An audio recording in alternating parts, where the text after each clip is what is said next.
Hi, welcome. I'm Lori Reed. I'm a nurse practitioner that takes care of patients with advanced lung disease here in Atlanta, Georgia. I'm here with APAP to provide a medication review on Remodulin sub-Q via the Remunity pump. I do want to start with discussing pulmonary arterial hypertension. We know it's a progressive disease characterized by elevated pulmonary vascular resistance leading to right heart failure. Most patients present with WHO functional class 2 through 4 symptoms. They have fatigue, dyspnea, exertional intolerance, and without effective therapy, the disease continues to worsen and leads to death. Our treatment goals remain consistent. Aim for low risk status, improve functional capacity, reduce symptoms and the symptom burdens, prevent clinical worsening, and ultimately prolong survival.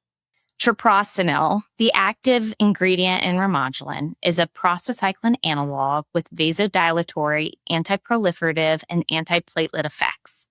In 2024, the 7th World Symposium on Pulmonary Hypertension developed their treatment algorithm recommendations, stating that the initial treatment therapy with parenteral prostacyclin is indicated in high-risk patients and non-high-risk patients with severe hemodynamics or poor RV function. Additionally, parenteral prostacyclin is recommended in the intermediate high-risk and high-risk patients at their first follow-up.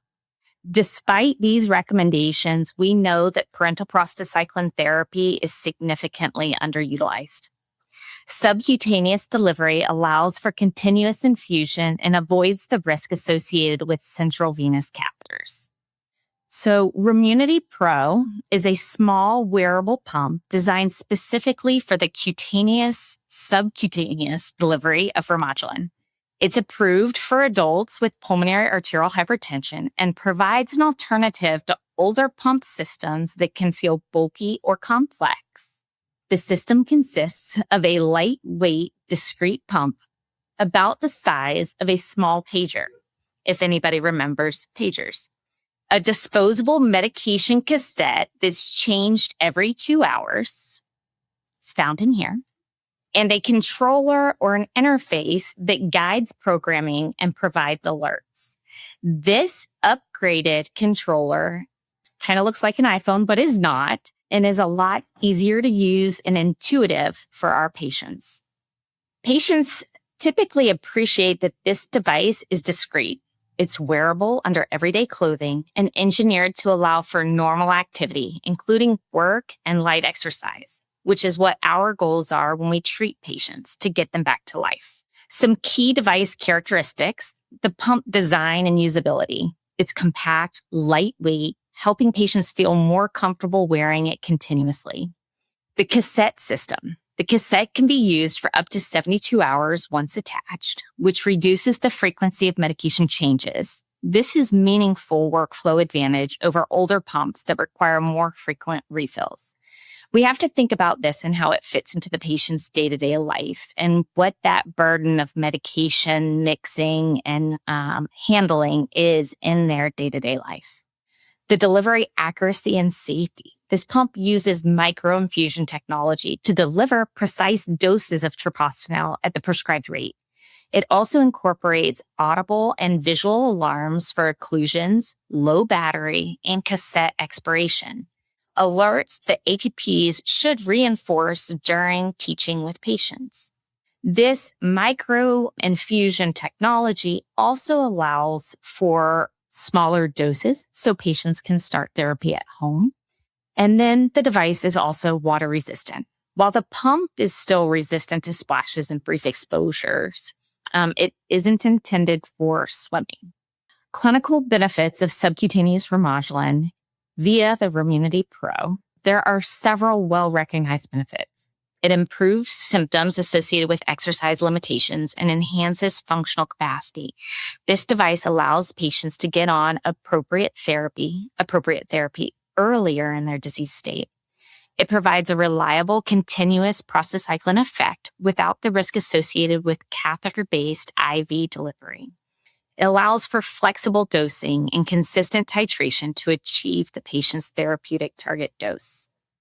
This smaller, more discreet device that often patients find less intimidating.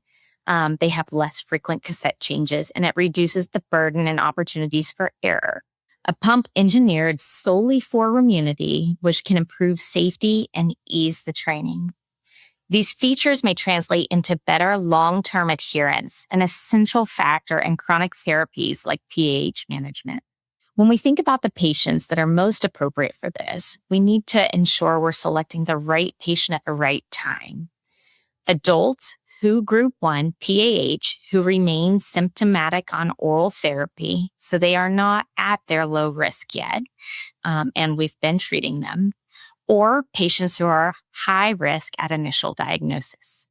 Patients who would benefit from prostacyclin therapy but want to avoid transition to central lines or have risks of infusion-related site infections, or we have concerns about their ability to manage an IV infusion, risks of IV access in their home. We also need to think about the patients with cognitive and physical disabilities, either personally or from their caregiver support, to help manage these infusions. The device and the remote being intuitive allows for younger generations to help their older generation parent or grandparent manage the medication. We also need to remember who is not appropriate therapy, and those are patients with severe intolerances to infusion site pain, and we need to be upfront and transparent with patients about that. And individuals who are unable to manage the device tasks or are unreliable caregivers. So some of the pearls about infusion therapy with RemunityPRO: we want to start low and titrate slow to balance the efficacy and tolerability. We want to translate their dose accurately to flow rate, and thank goodness we have specialty pharmacies that help us with this. We want to make sure that we tell patients what scheduled follow-up appointments are expected. We can touch base frequently with them during telehealth visits, so we have check-ins during their titrations. And then we want to prepare patients with side effects, what's expected, and how to manage it.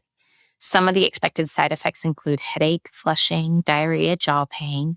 A lot of these side effects get better with time, and we also can set our patients up for success, helping them understand what to use to manage these from the very beginning. So, some practical device management.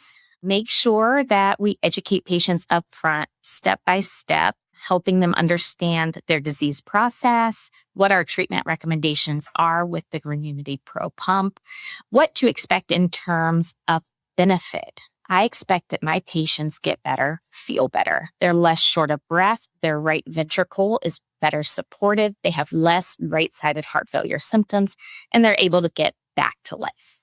I also talk to them about their expected side effects and setting them up for success with their toolbox at home on how to manage these.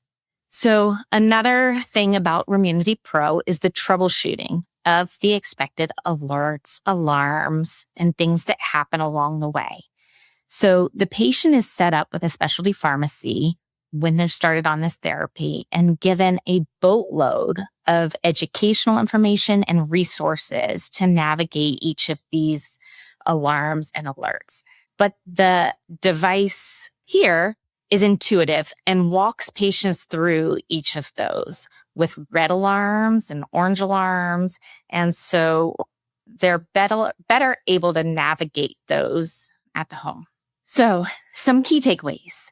Subcutaneous Remodulin remains a powerful therapy for patients with PAH who need prostacyclin pathway support.